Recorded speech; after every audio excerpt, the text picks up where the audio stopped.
BCom second year के प्यारे बच्चों, स्वागत है सभी का शंकर सर की क्लास में।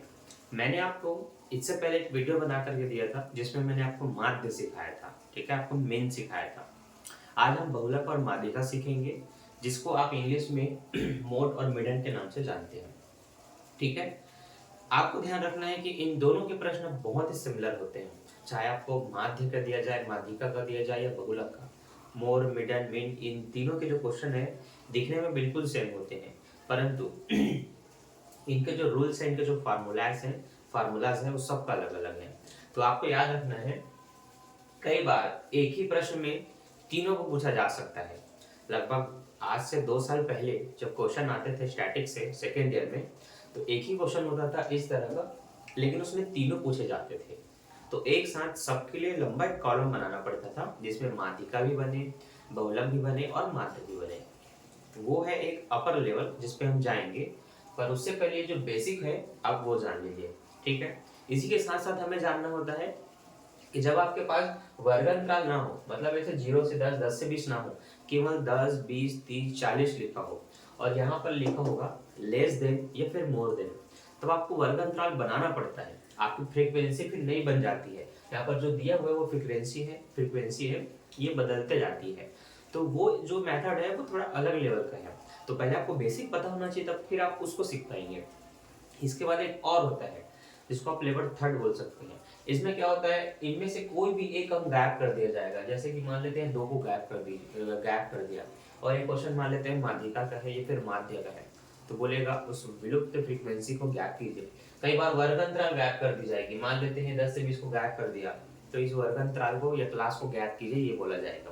तो आपको ये ध्यान रखना है कि ये जो मैंने जितने लेवल बताए हैं, ये जितने लेवल हैं वो सब आपको पता होना चाहिए। इसके लिए आपको क्या करना है, जिस तरह से आज आपने इस वीडियो को देखा उसी तरह से चैनल को सब्सक्राइब करके बेल नोटिफिकेशन को ऑल पे सेट कर लो, ताकि ऐसे टॉपिक पर जो वीडियो बनेंगी वो आप टाइम पर देख सको। और जिन बच्चों ने ऑलरेडी सब्सक्राइब कर लिए हैं वो स्टैटिक्स के प्लेलिस्ट में आइए। अगर आपने ये वीडियो देखा है और इससे पहले वीडियो नहीं देखा है और आने वाला वीडियो भी आप देखना चाहते हैं, तो आप प्लेलिस्ट में जाकर के, स्टैटिक्स के प्लेलिस्ट में जाकर के इनके वीडियो को देखिए जिसमें मीन, मिडन या मोड लिखा हो। तो ये क्वेश्चन आपके लिए है जिसमें मैंने टॉपिक वाइज सारे कॉन्सेप्ट को समझाया है। तो चलिए आज हम इसके बेसिक को सीखते हैं, तो उसके बाद हम इसके आगे लेवल पे जाएंगे, ठीक है। तो बिना किसी देर के स्टार्ट करते हैं आज के वीडियो को। सबसे पहले आपको ध्यान रखना है, इस तरह से आपको क्लास दिया जाता है, वर्ग दिया जाता है, आकार दिया जाता है, जो कि 0 से 10, 10 से 20, 20 से 30 करके 50, 60, 70, 80 तक हो सकते हैं, ठीक है। सबसे पहले जब आप इसको सॉल्व करना चाहेंगे तो याद रखना है आपको इस तरह से एक कॉलम बना लेना है, ठीक है। ज्यादा बड़ा नहीं, आप छोटा से छोटा बना सकते हैं, क्योंकि क्वेश्चन देखिए बहुत कम अंक दिया हुआ है, ठीक है। तो आपकी जो क्लास है उसमें आपको 0 से 10 दिया है, 10 से 20 दिया है, ठीक है, 20 से 30 दिया है, 30 से 40 दिया है और 40 से 50 दिया है। केवल इतना ही है, एक्स्ट्रा हो गया, हम इसको हटा देंगे, ठीक। आपकी जो फ्रीक्वेंसी है वो है 5, 4, 2, 3, 6,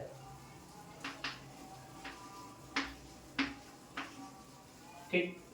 अगर आप माध्यिका बनाने के उद्देश्य से इस क्वेश्चन को देखते हैं तो याद रहे आपको उसमें संचय आवृत्ति निकालना होता है, जिसको CF के नाम से दर्शाते हैं इंग्लिश में। तो आपको यहाँ पर CF लिख लेना है। अब चूंकि मैंने एक ही क्वेश्चन में दोनों पूछा है, बहुलक भी पूछा है, माध्यिका भी पूछा है, तो मैं दोनों का एक साथ कॉलम तैयार कर रहा हूँ, ठीक है। तो ये जो संचय आवृत्ति बनती कैसी है, आपको ये 5 का 5 लिख लेना है, फिर इस 5 में 4 को जोड़ देना है, इसमें जोड़ जोड़ के आपको यहाँ पर लाना है। तो पहले 5 का 5, फिर 5 में 4 जोड़ देंगे तो 9, 9 में 2 जोड़ेंगे तो 11, 11 में 3 जोड़ेंगे तो 14, 14 में 6 जोड़ेंगे तो 20। इन क्वेश्चनों को इस तरह से बनाया जाता है। इसके बाद आपको अपने जो कॉलम्स आपने बनाए हैं इनको आप बंद कर देंगे कुछ इस तरह से, ठीक। इसके बाद जो एक्स्ट्रा बचे हैं ना, उनका कोई आपका काम नहीं है अभी, ठीक। चलिए, इसके बाद आपको क्या करना है, इसके बाद आपको टोटल करना है, ठीक है। टोटल को आप हिंदी में योग कहेंगे या फिर इंग्लिश में पूरा टोटल ही कहेंगे। इनमें क्या करना होता है, देखिए ध्यान से, आपको इनको टोटल करना होता है, जोड़ना होता है। अब इनको जोड़ने से वही आता है जो यहाँ लास्ट में अंक है। तो आप जोड़ के देख सकते हैं 5 4 9, 6 3 9, तो 9 9 18 और 2 20 हुआ। तो आप लिख सकते हैं कि सिग्मा एफ बराबर 20 होगा। सिग्मा का साइन हम तब लगाते हैं जब किसी कॉलम को हम टोटल करते हैं, योग करते हैं। तो जो सिग्मा है वो प्रतीक है योग का। सिग्मा जो प्रतीक है किसका है? योग का प्रतीक है, मतलब जोड़ने का। तो जिस भी कॉलम को आप जोड़ेंगे उसके सामने सिग्मा, उससे पहले सिग्मा लगा देंगे, जिससे पता चल जाएगा कि आपने उसको जोड़ा है। ठीक, तो सबसे पहले अगर हम माध्यिका बनाते हैं माध्यिका, ठीक है, तो ध्यान देखिएगा, वहां जो जगह है मैं वहां पर सॉल्व करने की कोशिश करता हूँ। सबसे पहले आपको इसमें स्मॉल m निकालना होता है। स्मॉल m निकालने का फार्मूला है कि आपका जो n है उसको आप 2 से डिवाइड कीजिए। n मतलब जो आपका सिग्मा f आपने लिखा है, आप इसको n के रूप में भी दर्शा सकते हैं, ये आपको पता होना चाहिए कि इसी को शॉर्ट में आप n भी बोल सकते हैं। ठीक है, अब ये जो है आपका टोटल 20 है। 20 को आप 2 से डिवाइड करेंगे, आपको 10 मिलेगा। क्या मिलेगा? आपको 10 मिलेगा। ठीक है, ठीक। अब इस डिवाइडेड 10 को आपको देखना है कि ये किसके अंतर्गत आएगा, आपके CF वाले कॉलम में। ठीक है, ऊपर से मिलाते जाइए। जो 10 है वो 5 में नहीं आएगा क्योंकि 5 छोटा है, 9 में भी नहीं आएगा क्योंकि वो भी 10 से छोटा है, पर 11 के अंतर्गत आ जाएगा। तो इसी तरह से जो इनका टोटल होता है उसको आपको 2 से डिवाइड करना है। डिवाइड करने के बाद देखना है कि जो आपकी वैल्यू है वो ऊपर से किसके अंतर्गत आ सकती है, किसमें ऐड हो सकती है। तो वो 11 के अंदर आ सकती है क्योंकि 11 क्या है, 10 से बड़ी है, बाकी लोग वो 10 से छोटे थे। तो बस जहां से आएगा ना वहीं से सारे मान आपको लेना होता है। तो जहां के अंतर्गत आएगा उसके ठीक सामने वाला f वाले कॉलम में जो इसके सामने है उसको f का वैल्यू देना है। तो आप कहेंगे यहाँ f बराबर 2 है। यहाँ f बराबर क्या है? 2 है। ठीक है, और इसके ठीक ऊपर वाले को c बोलते हैं, जो CF है ना उसको c बोलते हैं, या CF भी लिख सकते हैं। तो c बराबर क्या है आपका? 9 है। ठीक, क्लियर है? आगे आगे हम यहाँ पर अगर आगे बढ़ते हैं तो अगला हमें L1 L2 चाहिए। तो जो इसके सामने है ठीक पहले कॉलम में क्लास में, वो आपको L1 L2 होता है। तो L1 20 हो जाएगा और L2 30 हो जाएगा। तो L1 20, L2 30। इतने मानों को लेकर के आप अपने क्वेश्चन को सॉल्व कर सकते हैं। तो माध्यिका का सूत्र क्या होता है ये भी आपको पता होना चाहिए। माध्यिका का सूत्र है L1 plus n/2 minus c, या फिर आप CF भी लिख सकते हैं, divided by f into L2 minus L1, L2 minus L1। ठीक, देखता हूं आपको पूरा दिख रहा है कि नहीं। हाँ, पूरा कंप्लीट दिख रहा है। तो इस फॉर्मूले में मान पुट करते हुए इनको बनाते हैं। ठीक, यहाँ तक क्लियर है आप सभी को? बहुत सिंपल है। वैल्यू निकालते कैसे वो पता होना चाहिए आपको। 2 कॉलम पता रहेगा, आपने जोड़ जोड़ के तीसरा कॉलम बनाया। टोटल जो होता है उसको 2 से डिवाइड करना है और डिवाइड वाले वैल्यू को देखना है कि वो किसके अंतर्गत आएगा। मान लेते हैं वो 10 नहीं होता, वो लगभग 13 होता। तो 13 होता तो 11 में तो नहीं आता क्योंकि 11 छोटा है, तो वो 14 के अंतर्गत आता। फिर यहाँ से आप ये F, L1, L2 और ये C लेकर बनाते हैं। तो उसी तरह से जो 10 था वो 11 के अंतर्गत आया, इसलिए हमने क्या लिया? C 9 को लिया, F इसको लिया, L1 L2 इनको लिया। अब हमने सूत्र लिख लिया, अब उसमें मान भरेंगे, वैल्यू पुट करेंगे और बनाएंगे। L1 का मान आपका 20 है, तो आप 20 लिखेंगे, प्लस n क्या था? n आपके है 20 को 2 से डिवाइड भी करना है, फिर CF से घटाना है जो कि आपका 9 है। 9 से आप डिवाइड करेंगे, f का मान लिखेंगे जो आपका 2 है, तो यहाँ 2 लिखेंगे, और L2 L1 आपस में घटेंगे। तो L2 L1 क्या है? 30 और 20 है, तो आप 30 माइनस 20 लिख लेंगे। अब यहाँ से फिर से 20 प्लस ये दोनों आपस में डिवाइड होंगे तो कितना होगा? 10 होगा। 10 में 9 माइनस होगा, और यहाँ पर आपका डिवाइड होकर माइनस होकर कितना आएगा? 10 आएगा। ठीक है, ये 20 का हाफ हुआ 10 माइनस 9 डिवाइडेड बाय 2, 30 में 20 जाएगा तो 10 बचेगा। इसके बाद आपका फिर से ये बचा 1, ये 2 और ये आपका 10। 10 वन आपका 10 हो जाएगा, जिसको आप 2 से डिवाइड करेंगे तो कितना आएगा? आपका 5 आएगा। 20 में 5 जोड़ देंगे, 25 आपका आंसर हो जाएगा। ठीक है, ये बस आपका आंसर। ठीक, तो मेरे हिसाब से आपको कोई भी दिक्कत नहीं होनी चाहिए इन क्वेश्चनों को समझने में। ठीक है, बहुत इजी सा क्वेश्चन है बच्चों, बहुत इजी सा क्वेश्चन है। क्लियर है? तो इसी तरह से हम अपने क्वेश्चनों को बनाएंगे। ये हुआ आपके माध्यिका का क्वेश्चन। अगर आपने वैल्यू पुट कर लिया ना तो ये ज्यादा दिक्कत नहीं है। आप इनको पहले डिवाइड कीजिए, इन दोनों को फिर माइनस कीजिए, ये ऊपर में मल्टीप्लाई कर लेगा, फिर इन दोनों को आप हाफ कर दीजिए, मतलब डिवाइड कर दीजिए 2 से, मतलब जो भी होगा नीचे में तो f की वैल्यू है तो डिवाइड करके जो आया उसको इसमें प्लस कर दीजिए, ये आपका आंसर है। अब आपको जानना होता है कि आपने एक चीज तो कंप्लीट कर लिया, लेकिन अब आप बहुलक को कैसे बनाएंगे। बहुलक देखिए, बहुलक की पहचान होती है जेड से। बहुलक की पहचान होती है जेड से, और इसका फार्मूला हो जाता है जेड बराबर L1 plus F1 minus F0 two F1 minus F0 minus F2 into I. ठीक, ये फार्मूला आपको याद रखना है। जिन बच्चों को फार्मूला याद नहीं होता उनको प्रैक्टिस की आवश्यकता होती है, फार्मूला रटना भी नहीं होता। आप लगातार अगर बहुलक के 5 से 6 क्वेश्चन बनाएंगे तो बार बार आप इस फार्मूले को लिखेंगे तो आपके माइंड में आ ही जाएगा। जब आप बार बार 5 से 6 क्वेश्चन माध्यिका के बनाएंगे तो ये फार्मूला लिखते लिखते 5-6 बार जब आप बनाएंगे तो आपको वो भी याद हो जाता है। गलती कहाँ पर हो जाती है? गलती ये हो जाती है कि जब आप किसी कॉन्सेप्ट को समझते हैं और नोट कर लेते हैं, या नोट भी नहीं करते, स्क्रीनशॉट ले लेते हैं, आपको बस ये लगता है कि मैंने समझ लिया, अब मैं कभी भी बनाऊंगा तो मुझसे बन जाएगा। तो सिर्फ देखने से ना कोई नहीं सीखता। ठीक है, अगर आप कंप्यूटर सीखने जाते हैं तो सामने वाला सिर्फ आपको पढ़ाता है और ये उम्मीद किया जाएगा कि अब आपको बैठा देंगे कंप्यूटर पे तो आप सब कुछ कर लेंगे, तो ये पॉसिबल नहीं है। उसके लिए प्रैक्टिस की आवश्यकता होती है।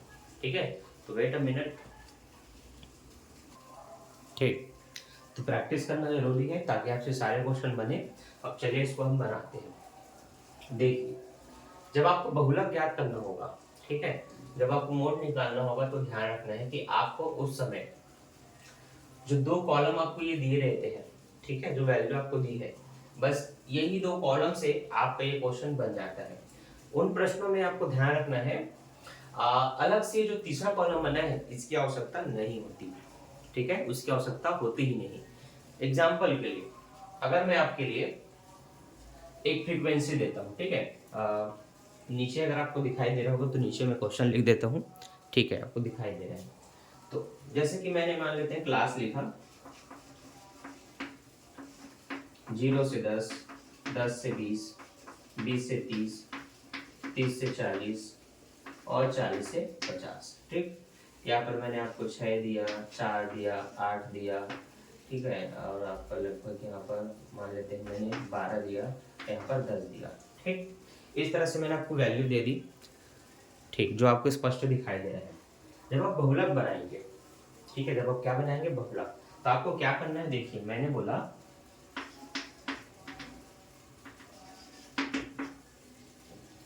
ये आपको 2 कॉलम बनाने होते हैं। ठीक, जिसमें एक कॉलम रहेगा आपके क्लास का, एक रहेगा आपके फ्रीक्वेंसी का। ठीक है, तो ध्यान दीजिए, आपका क्लास है 0 से 10, 10 से 20, 20 से 30, 30 से 40 और लास्ट में 40 से 50। ठीक, ये आपका 6 4 8 है, 12 और 10 है। ठीक, तो मैंने बोला इसमें कोई एक्स्ट्रा कॉलम नहीं बनाते, जितना है उतने ही कॉलम को आप इस तरह से कॉलम के रूप में लिख लेंगे जो वैल्यू है उनको। इसके बाद आपको क्या करना है, इसमें देखना है फ्रीक्वेंसी वाले कॉलम में सबसे बड़ा अंक कौन सा दिख रहा है। तो इसमें देखिए सबसे बड़ा अंक आपको 12 दिख रहा है। जो सबसे बड़ा अंक होगा इसी को आप कहते हैं F1, इसके ठीक ऊपर वाले को आप कहते हैं F0, इसके ठीक नीचे वाले को आप कहते हैं F2। तो जो सबसे बड़ा है उसको F1, उसके ऊपर वाले को F0 और उसके नीचे वाले को F2 आपको कहना है। इस तरह से आपको इसमें जो F है बार बार दिखाई दे रहा है, इसकी वैल्यू पता चल गई।